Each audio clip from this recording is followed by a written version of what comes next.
신약의 말씀입니다. 유대에 있는 사도들과 형제들이 이방인들도 하나님의 말씀을 받았다 함을 들었더니 베드로가 예루살렘에 올라갔을 때에 할례자들이 비난하여 이르되 내가 무할례자의 집에 들어가 함께 먹었다 하니 베드로가 이들에게 이 일을 차례로 설명하여 이르되 내가 욥바시에서 기도할 때에 황홀한 중의 환상을 보니 큰 보자기 같은 그릇이 내 귀에 매어 하늘로부터 내리어 내 앞에까지 드리워지거늘 이것을 주목하여 보니 땅에 네 발 가진 것과 들짐승과 기는 것의 공중에 나는 것들이 보이더라. 또 들으니 소리 있어 내게 이르되 베드로야 일어나 잡아먹거라 하거늘 내가 이르되 주님 그럴 수 없나이다. 속되거나 깨끗하지 아니한 것들은 결코 내 입에 들어간 일이 없나이다 하니 또 하늘로부터 두 번째 소리 있어 내게 이르되 하나님이 깨끗하게 하신 것을 내가 속되다고 하지 말라 하더라. 이런 일이 3번 있은 후에 모든 것이 다시 하늘로 끌려 올라가더라. 마침 3사람이 내가 유숙한 집 앞에 서 있으니 가이사랴에서 내게로 보낸 사람이라. 성령이 내게 명하사 아무 의심 말고 함께 가라 하심에 이 6 형제도 나와 함께 가서 그 사람의 집에 들어가니 그가 우리에게 말하기를 천사가 내 집에 서서 말하되 내가 사람을 욥바에 보내어 베드로라 하는 사람을 시몬을 청하라. 그가 너와 내 온 집이 구원받을 말씀을 내게 이르리라 함을 보았다 하거늘 내가 말을 시작할 때에 성령이 그들에게 임하시기를 처음 우리에게 하신 것과 같이 하는지라. 내가 주의 말씀에 요한은 물로 침례를 베풀었으나 너희는 성령으로 침례를 받으리라 하신 것이 생각났노라. 그런즉 하느님이 우리가 주 예수 그리스도를 믿을 때에 주신 것과 같은 선물을 그들에게도 주셨으니 내가 누구이기에 하나님을 능히 맡겠느냐 하더라. 그들이 이 말을 듣고 잠잠하여 하나님께 영광을 돌려 이르되 그러면 하나님께서 이방인에게도 생명 얻는 회개를 주셨도다 하니라. 서신의 말씀입니다. 또 내가 새 하늘과 새 땅을 보니 처음 하늘과 처음 땅이 없어졌고 바다도 다시 있지 않더라. 또 내가 봄에 거룩한 성 새 예루살렘이 하나님께로부터 하늘에서 내려오니 그 준비한 것이 신부와 남편을 위하여 단장한 것 같더라. 내가 들으니 보좌에서 큰 음성이 나서 이르되 보라 하나님의 장막이 사람들과 함께 있음에 하나님이 그들과 함께 계시리니 그들은 하나님의 백성이 되고 하나님은 친히 그들과 함께 계셔서 모든 눈물을 그 눈에서 닦아주시니 다시는 사망이 없고 애통하는 것이나 곡하는 것이나 아픈 것이 다시 있지 아니하리니 처음 것들이 다 지나갔음이로라. 보좌에 앉으신 이가 이르시되 보라 내가 만물을 새롭게 하노라 하시고 또 이르시되 이 말은 신실하고 참되니 기록하라 하시고 또 내게 말씀하시되 이루었도다. 나는 알파와 오메가요 처음과 마지막이라. 내가 생명수 샘물을 목마른 자에게 값없이 주리니. 복음의 말씀입니다.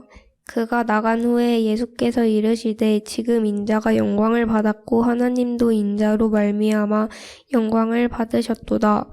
만일 하나님이 그로 말미암아 영광을 받으셨으면 하나님도 자기로 말미암아 그에게 영광을 주시리니 곧 주시리라. 작은 자들아 내가 아직 잠시 너희와 함께 있겠노라.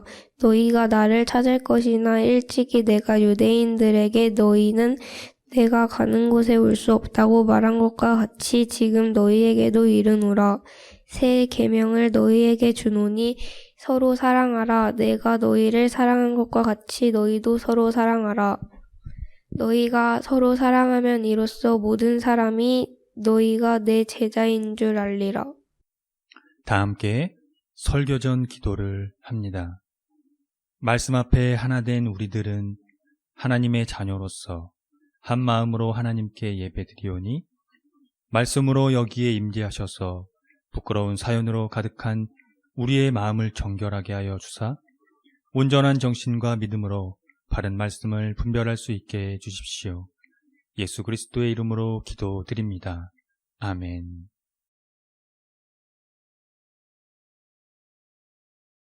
하나님 우리 아버지와 주 예수 그리스도께서 은총과 평화를 여러분에게 내려주시기를 빕니다. 오늘 설교의 제목은 생명에 이르는 길입니다. 사도행전 본문 마지막 절에서 따왔습니다. 전체적인 맥락으로는 이 회개하여 생명에 이르는 길을 의미합니다. 핵심은 이방인들에게도 이러한 길이 열렸다는 것입니다. 여기서 생명에 이르는 길은 하나님과의 관계를 가리킵니다. 그래서 이 본문이 말하는 전체적인 내용은 초기 기독교가 복음으로 말미암아 이방인, 즉 온 인류와 하나님과의 관계가 가능하게 되었다는 기독교의 역사와 신학을 드러내고 있다는 것입니다. 초기 기독교는 복음이 전해지고 예수님을 믿는다는 것이 오늘날처럼 그리 간단한 게 아니었습니다. 기독교의 처음 출발은 유대인들에게서 비롯됩니다. 그 말은 그들에게 이스라엘의 하나님 신앙이 자리한다는 것입니다. 그들의 역사는 하나님의 구원에 대한 선민의식이 강했습니다. 그래서 이방인들은 그 구원에서 제외시켰습니다. 물론 율법과 할례 준수로 개종을 받아들이기는 했습니다만 선민사상은 전반적으로 깔려있는 그들의 의식 구조였습니다. 이렇듯 유대인들은 이방인이 하나님의 말씀을 받아들였다는 것이 상당히 거리끼고 거부감이 드는 일이었던 것입니다.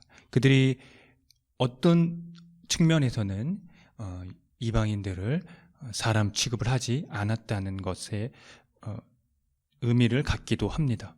당시 그들의 상황은 이렇습니다. 유대인이 있고 유대인 그리스도인이 있습니다. 유대인은 예수님을 부정했지만 유대인인데 그리스도인들은 그 예수님을 믿었다는 얘기입니다. 근데 그들은 예수님을 믿었지만 유대교에 상당한 영향을 받았습니다. 그래서 처음 그리스도인들이 이방인들을 받아들이는 일에 저항했다는 것을 알 수 있습니다. 그런데 오늘 본문이 중요한 것은 이방인 개종을 꺼려한 이 유대인이죠. 유대인 그리스도인이죠. 베드로를 통해서 최초의 이방인이 믿음을 갖게 된 것이 그것입니다. 이방인들에게 이 전파되는 복음은 베드로 이야기에서 시작이 되는데요. 그 이야기에서 등장하는 최초의 이방인이 고넬료입니다. 그의 개종 이야기가 사도행전에서 2번에 걸쳐 서술되고 있습니다. 이방인 개종 사건이 초기 기독교에서 아주 중요한 위치에 있다는 것을 시사하는 것이죠. 베드로가 예루살렘에 올라왔을 때 유대인들이 그가 이방인의 집에 들어가서 함께 어울렸고 식사를 했다는 것에 대해 따져 묻기 시작합니다. 그 행동은, 그 이유는 그가 율법에 충실한 유대인으로서 해서는 안 되는 일을 한 것을 이들이 지적하고 있는 거죠. 이 대목에서 우리는 초기 이 사도들이 처음에 이방 선교에 대해서 생각조차 못했다는 것을 알 수가 있는 것입니다. 이에 베드로의 해명이 이어지는데요. 그가 욥바에서 기도를 하던 중이었습니다. 하나님께서 깨끗하게 하신 것을 속되다고 하지 말라는 그런 음성을 그가 듣고요. 그 후 그에게 찾아온 이방인의 초청에 응했고 그들을 위해서 말씀을 전했는데 그때 자신들이 하나님께 기도했던 처음으로 하나님의 영이 그들에게 임했을 때의 그런 영적인 경험을 하게 된 겁니다. 그러니까 자신들에게 내려오신 성령이 그들에게 또 내려왔다는 것을 설명을 했던 것입니다. 이 사건을 통해 베드로는 깨달은 것이 있었습니다. 이방인 선교가 하나님으로부터 왔다는 것이 그것입니다. 그래서 누구도 이방인들에게 어느 누구에게든 복음이 전해지는 것을 감히 거역할 수 없다는 것을 그가 해명하고 있는 것이죠. 그러므로 이 사건은 예루살렘의 그리스도인들이 부정한 음식을 먹을 수 있다는 결론을 내리는 것이 아닙니다. 그것이 아니라 하나님이 생명에 이르는 회개를 이방인에게도 허락하셨다는 결론을 내리고 있습니다. 이제 고넬료 같은 이방인들이 하나님의 구원에 포함이 된 것입니다. 이것은 그 이방인이 좋은 사람으로서 그것이 가능하게 된 것이 아니라 이스라엘과 똑같이 회개할 수 있는 사람들을 가리킵니다. 회개는 내가 그리스도를 향하여 내딛는 영웅적인 첫 걸음이 아니며 내 죄에 대해 미안하게 느끼는 감정도 아닙니다. 회개는 진리를 향하여 돌아설 수 있게 하시는 하나님의 선물입니다. 다르게 표현하면 하나님 나라를 향하여 온전히 돌아선다는 것을 의미합니다. 그런데 이것은 우리의 능력 밖의 것이라는 겁니다. 바로 이것이 선물이란 이유가 바로 그것을 의미합니다. 하나님께서 우리를 위하여 그렇게 하도록 해 주신다는 것입니다. 예수 그리스도 안에서 하나님이 우리를 향하여 돌아서 주셨기 때문에 우리에게 회개가 가능하게 되었다는 것입니다.